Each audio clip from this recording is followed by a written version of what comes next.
think I would just, I don't know how tall he is, but I don't think he'll be. I said 10 minutes. I didn't say a short witness. Anyone? All right, let's call the next one. Warren Rainey. Warren Rainey, WarrenRainey. And you just will tell them, stole your ink pen 25, 30 years ago, but I did give it back, right? No, sir, that is incorrect. He stole my ink pen and I did not get it back, but he bought me one. Okay. Okay. That's the truth. Some people never forget, I'll tell you. That goes back many, many, many moons ago. Long time. Where you work? Tennessee Highway Patrol, How long have you been doing that? 31 years. 31 years. What area of Tennessee do you live in? I live in Carroll County in Huntingdon. I want to ask you about April 2011. Did you take part at all in the search and investigation to try to find Holly Bobo? For about 18 months. Just you or other members of the Highway Patrol? In the beginning, it was anywhere from 12 to 15 members. And in the end, it was just a couple of us. When did y'all first get started? The very day. Day and a half. Yes, sir. Y'all out scrambling and running. Yes. After that, still scrambling and running. Every day. At some point, did you have occasion to focus on one Zach Adams? Yes. 2 occasions. Did you have an occasion to visit his home? Twice. What brought you to his home?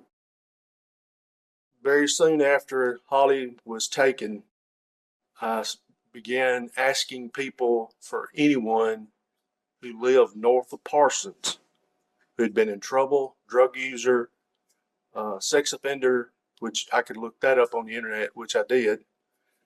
And I would ask anyone, and one of the names that came up was Zach Adams. The hearsay coming in, even though he's not saying. This is not being offered for the truth. It's to show why he did what he did. Okay? It's being And once again, the jury won't consider it in any way for the truth. It's just explain the officer's action. Why did you work with Parsons? I had mapped where Holly's cell phone had went, what direction. I knew where the evidence was collected. And when I drove those routes from their house on Swan Johnson to get to this area on Yellow Springs Road, And where's Yellow Springs Road? it runs right beside the interstate, right beside I-40. Is that in Holladay, Tennessee? Yes. Okay. You drove those routes. And went to the last area in that area where a credit card receipt that she had signed was found in a man's yard.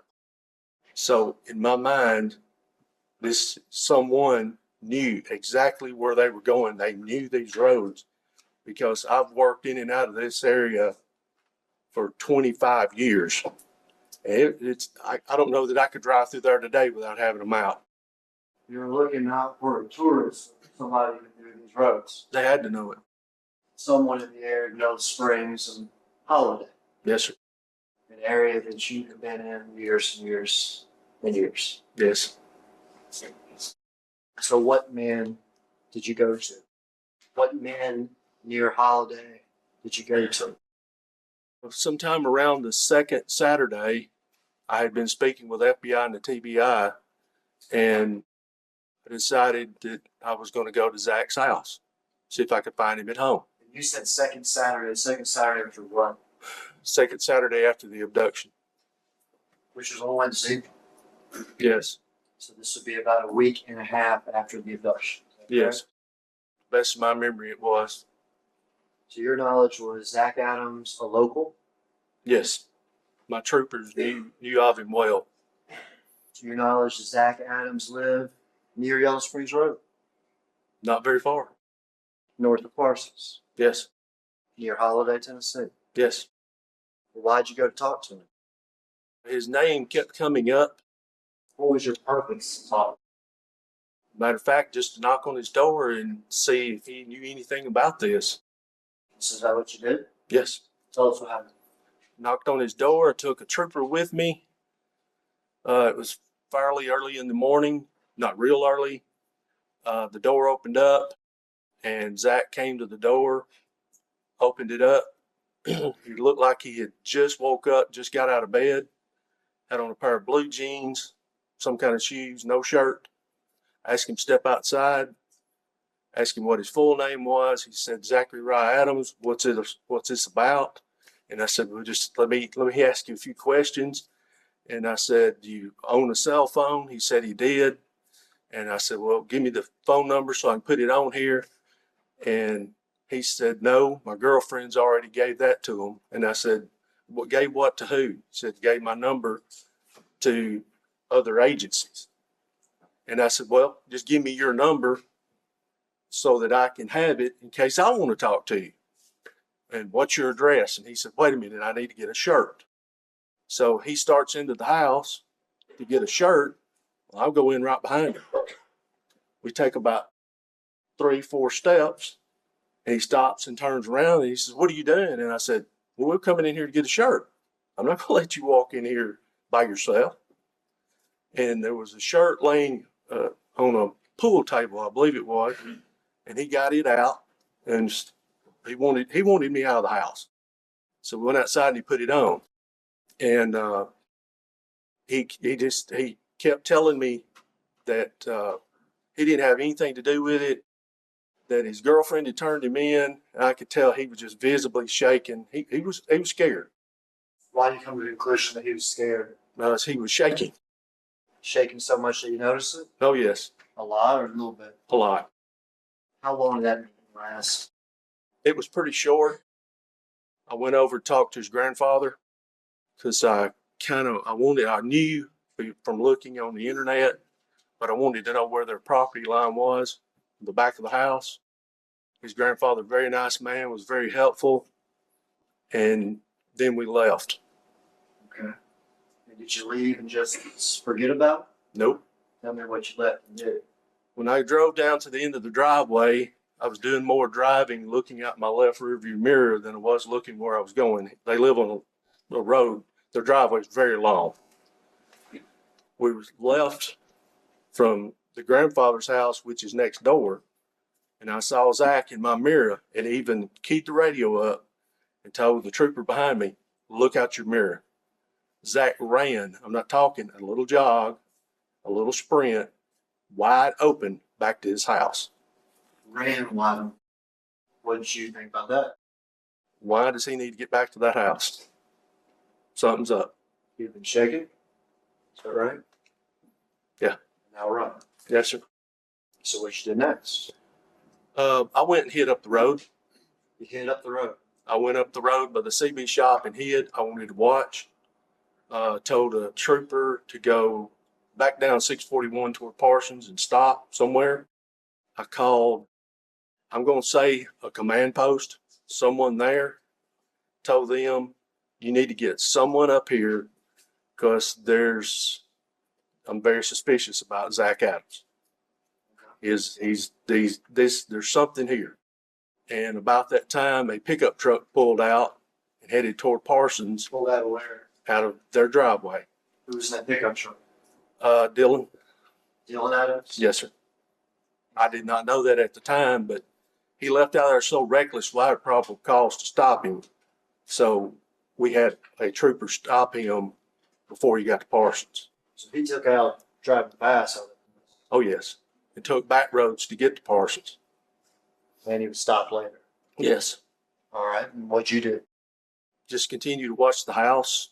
And at some point in this, I'm not sure it was that afternoon, but I described to the agents, and they could be TBI agents and the FBI. But anyway, they came and talked to him. Someone did. I know Sheriff White was one of them. And someone in a suit, from what I could see in my binoculars, was with him. Literally, you're hid out with binocular and watching this place. Oh, yes. So I assembled either that afternoon or the next morning. And I've been told it's the next morning. 3 K9 teams. He can't testify to what he's been told. I asked you for an exact date when what you're about to tell us happened. Well, what would you tell us? I have absolutely no idea. I took reports, wrote reports, and I don't know what happened to him. Was it close in time to when you had encountered him and he was nervous and he was running? And Yes. then took off driving? Yes, Within a day or 2 or 3 or weeks? Which one? a day. So within a day, Yes, either that day or the next day. yes. I think it was the next day. What happened the next day? Or- I assembled a search team at 3 K9 units with cadaver dogs and sent them, showed them where the property line was, and I sent them all behind the house. There's hundreds of acres of county property back there and told them to go search. How about you? What did you do? I think I went back around while they were searching I know I did, to the front of the house where I'd been parked. From Drew's house. Zach's just down the road. Okay. Did you, this next time, when we got dogs and searchers in the woods behind, Mhm. did you encounter Zach at all No, at this time? no, I did not. We're going to hear from one of the searchers. Yes. I'm not asking you to, you can't testify to things you didn't, do. Right. As a result of any of the searching, the information that was conveyed to you, did you take any other step? What did you do next? I went back. I had to go back to the house, to his house. Back to Zach's house? Yes. All right. What did you do at Zach's house the second time? Told Zach and his grandfather that a searcher saw something behind the house. Just I would object to the fact that he's talking about what he's learned from another person. So he can say what he said to Zach. Well, not if he's saying somebody told me, and then he starts to say what somebody Then told the me. jury will not consider that for the truth. But it is for the truth. He's telling Zach something. Well, he can give Zach's response then. Zach's response. I What you told him. asked Zach and Dick Adams for permission to look at an area behind Zach's house. On the way to that area, did you notice anything that you thought was odd? Absolutely. What did you notice? I went around the north side of the house, headed in the direction where this area was that I needed to look at. And I noticed a mattress leaning up against the house on the northeast corner. Okay. Why did you find that odd? Looked like a decent mattress to me. I could describe it. I just don't know why. If you would why you would lean a mattress upside the house like that and leave it. So it didn't look like an old mattress. No. It looked like a decent. Yes. Leaned up against the house Zach lived in. Yes. Did you ask him about it? No, I didn't. What'd you do next? I walked down the hill behind his house, turned the corner, and this is right on the edge of the county property. I noticed that someone had cut a tree up high and had felled it, and it was over a dirt area about half the size of that table. I'm going to say 6 foot by 8 foot spot that was bare dirt with no grass. Had somebody been afraid or something that this was a grave or something? Yes. But did you check it out? Oh, yes. Did you dig? Yes. I object to that leading question about the grave. Well, to establish that it wasn't. I mean, attempting to be fair. He can continue. To Yes. establish that it was not. Yes, I needed a shovel, and I asked Zach, and he went and got me one. Maybe dug. Yes, I knew that it was no grave. It was roots on top of the ground. There was no way. Solid mattress. You dug. It's not a grave. So do you just leave and forget about it? I spoke with him and his grandfather briefly. Then I left and called a TBI agent. Did you tell them what you saw? Absolutely. Did you still have people in the woods? Yes. On all but one had to come out.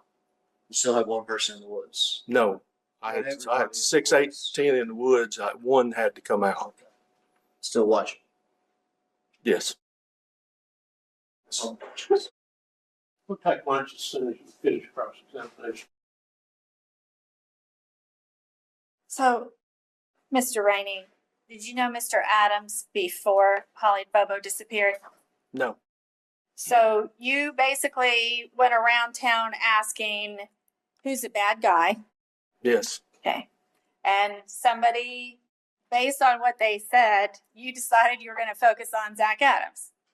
Yes, because his name had come up several times. Okay. So, were you aware that he was involved in methamphetamine? I'd been told that. Okay. So you show up to his house on what day of the week was it? I do honestly believe it was a Saturday morning. Saturday morning, you show up at his house, and this person who's involved in meth looks like he's been asleep that morning, right? No, most definitely.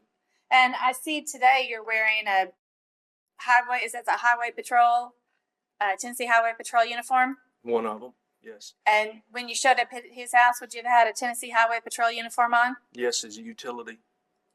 What do you mean as a utility? It's a lot cheaper uniform than this one because we've been doing a lot of searching and it tears them up. Okay, so you had your BDUs. outdoor uniform on. Yes. Maybe is what you'd call it. Okay. But it still would have clearly indicated you were law enforcement. Absolutely. Absolutely. And you knock on his door, cold call. Yes. Okay. He opens the door. He looks to you like he's sleepy. And he doesn't have a shirt on, just has on some pants. Correct. And you say, first thing you notice about him is he's looking nervous. Oh, yes. His eyes came while he was not asleep anymore.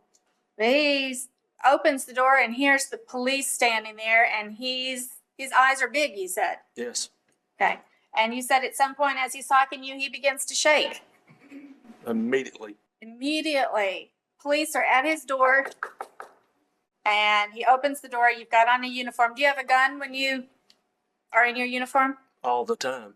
So you have a gun strapped to your waist, Mm-hmm. and Yes, he ma'am. begins to shake.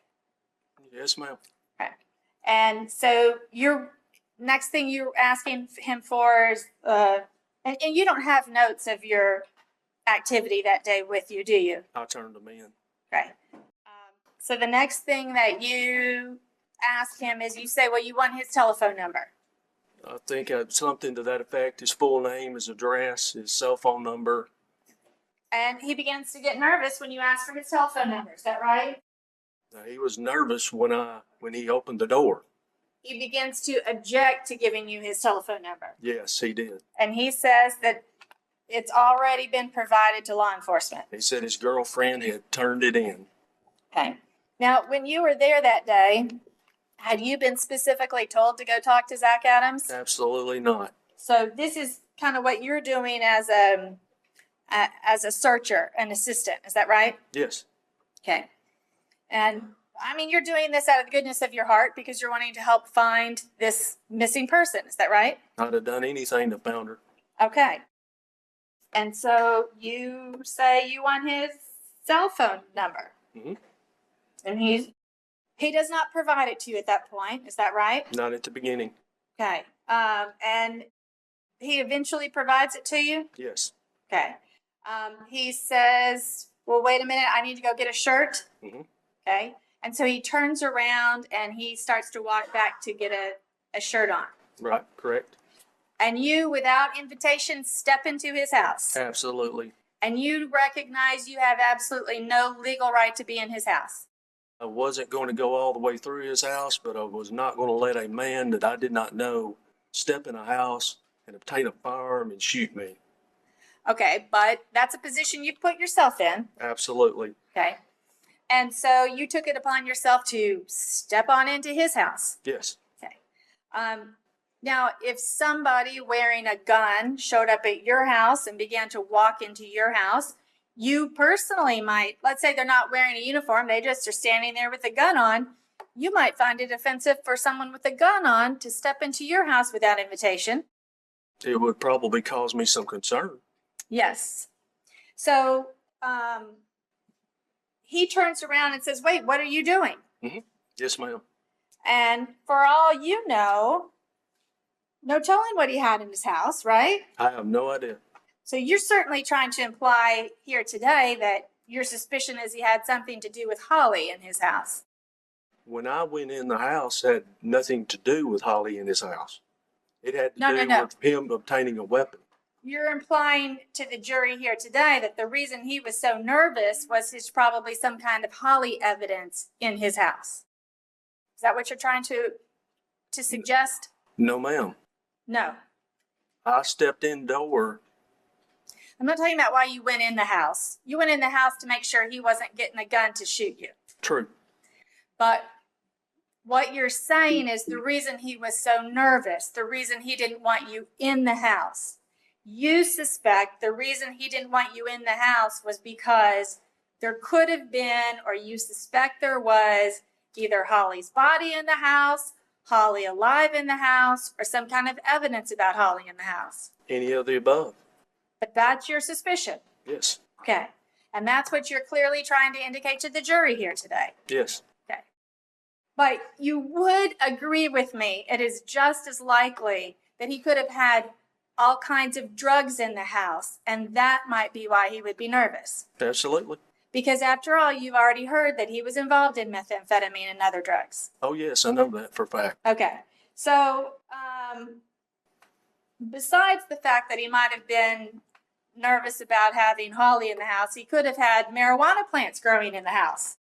He probably could have, but I know where they were. Okay. Hundreds of them. What? I know where hundreds were right behind his house. Okay. So right behind his house, is it close to this cleared plot of suspicious land you saw out there? Looks like the county property was used to grow marijuana. Okay. So he has hundreds of marijuana plants growing right behind his house. Yes. Okay. Ladies and gentlemen, you're not to draw any inference whatsoever concerning the defendant's guilt or anything on this case based upon the fact that there might or might not have been marijuana plants on the property. That's not an issue before us. That's why I would please just leave that. And then you say that there's this mattress that's outside that you thought looked like a perfectly good mattress. Yes. Now, it's very possible that that mattress might have belonged to his girlfriend. I have no idea who it belonged to. Okay. And did you know at the time he had been living with a girlfriend on and off? Have no idea. Okay. So it's possible that that mattress might have been on its way to be moved out of the house. I find that highly unlikely. Highly unlikely that it's on its way to be moved back to a girlfriend's house. Highly unlikely. Why do you find that unlikely? The mattress was leaned up against the house on the northeast corner. The carport is on the south side of the house. Okay. The front door is on the west side of the house. Right. This was near nothing. But the master bedroom is off the back and it has a deck back there. Ma'am, I don't know. It was at the far north corner of the house. But the far north corner of the house would be where the deck and the master bedroom are. If it was going to be moved, why not leave it on the deck? Would know, you just- agree with me that people that use drugs don't always make the best decisions? Oh, I know thousands of them that hadn't. That haven't made the best decisions? Correct. Okay. But you would agree with me that, so you're also indicating here that you think that mattress was outside the house because it might have had some kind of evidence about Holly Bobo on it. Some kind of Holly Bobo evidence related to the mattress? When I saw the mattress, it gave me the gut feeling of something is not right. Okay. And so you're thinking that somebody that has evidence to hide might hide that evidence outside? Could. Okay. Yes. If I can have just one more moment. Dylan Adams' truck was stopped. You're aware of what came from that, aren't you? Yes. Okay. It turned out that there was no evidence related to the disappearance of Holly Bobo in Dylan Adams' truck. Not that I know of. Okay. And were there any drugs in that truck when it was stopped? I don't know, ma'am. If there'd have been giant drug bust related to that, you would have heard about it. Yes. Okay. That's all your. No further questions. All right. Take a lunch recess. We'll take 1 hour to bring you lunch in for you. So we'll confine it to an hour. Council, be ready to go at 1:20.